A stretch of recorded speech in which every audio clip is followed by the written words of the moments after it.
As Adam Smith pointed out back in 1776, an efficient economy depends on specialization. He used the example of a humble pin. Someone with no experience, Smith figured, could make, 20 a day tops. But Smith had been to a factory where he'd actually seen specialization in action, what he called the division of labor. 10 men with specialized machinery turning out 48,000 pins a day, 4,800 per person. More than 200 years later, Professor Catherine Ness likes to demonstrate the same point by having students make not pins, but the anonymous manufactured product economists call a widget. A widget is what I get when I take a piece of 8.5 by 11 paper, I fold it in half, I fold it a half again, and I put one staple on the corner. 15 seconds. That's a widget. And I have one person make as many widgets as they can in 20 seconds.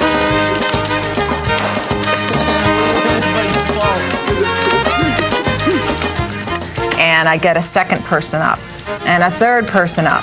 And eventually you'll begin to see that as more and more people work on widgets, that we'll get real increases in our productivity as we share tasks and divide the labor up. A productivity increase would be more widgets given the same amount of labor. 13. This does not count as a widget. 2, 1, go. So we staged our own widget productivity test. 4 teams, different colored paper. Would 3-person teams turn out more widgets per person than widget soloists at the end of the table? 8 seconds. Come on, Oscar, you gotta move faster. Move faster.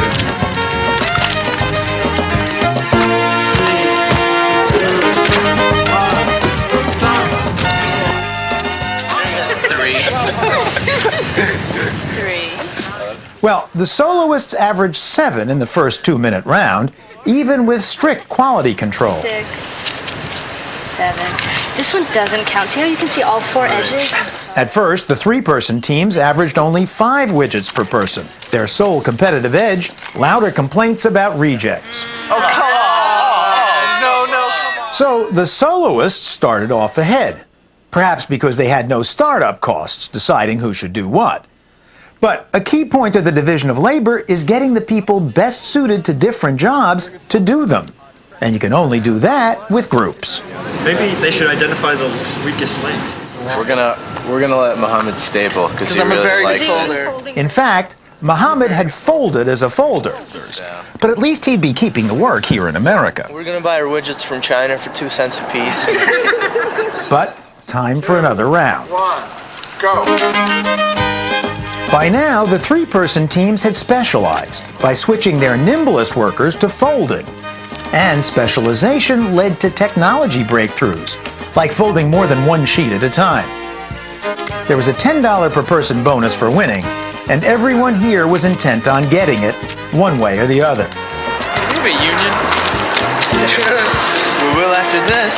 If we get a union, maybe we can get up to $12. At the end of the last round, one soloist was up to 8. 8, yes! My world record. 5, 6, 7. The other soloist was still at 7. Specializing through the division of labor, though, had boosted the green team to the same level of productivity. 7 per person. And the pink team? 24.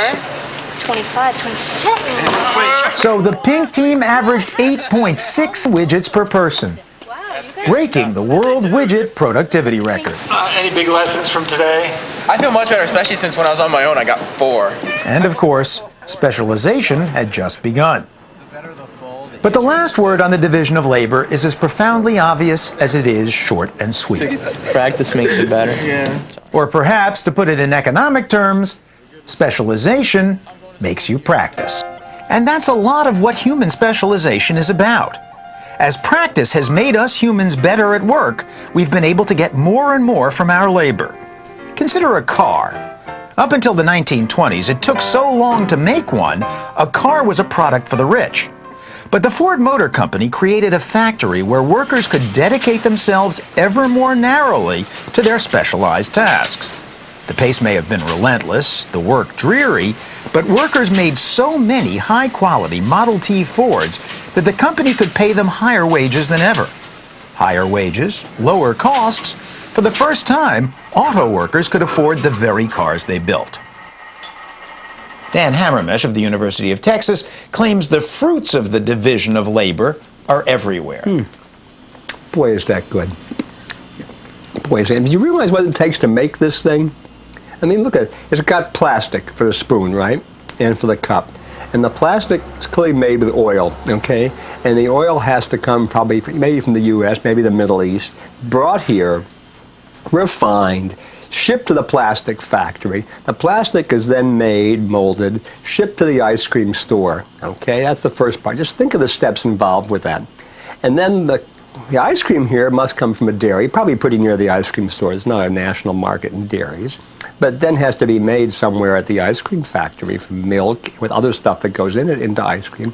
And finally, if you notice, this is allegedly a strawberry sundae. And there are little bits of strawberry, they're probably pretty far away from the strawberries. This had to be grown from strawberries somewhere. It could have been who knows where in the United States. So the strawberries as the raw materials, the milk as the raw materials, the oil as the raw materials, all brought together, made into this absolutely delicious strawberry sundae. In fact, without specialization, our modern standard of living would be impossible.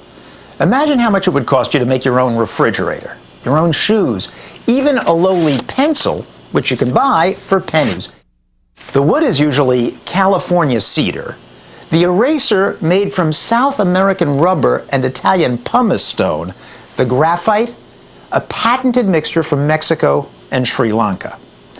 Geographic specialization is why world trade, this Texas pencil was actually made in Japan, increases world wealth through a division of places in addition to a division of labor.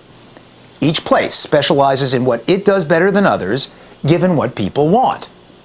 And that makes economists like Michael Salemi happy. The soils in Tuscany tend to make wonderful wines. It's the ground. That guy's ground. Somehow the minerals in it, whatever.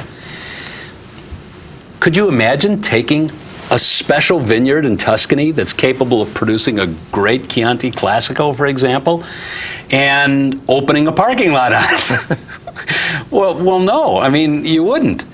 We specialize. We specialize so that that particular individual who has a special resource that's so much better for winemaking than for other uses makes the wine.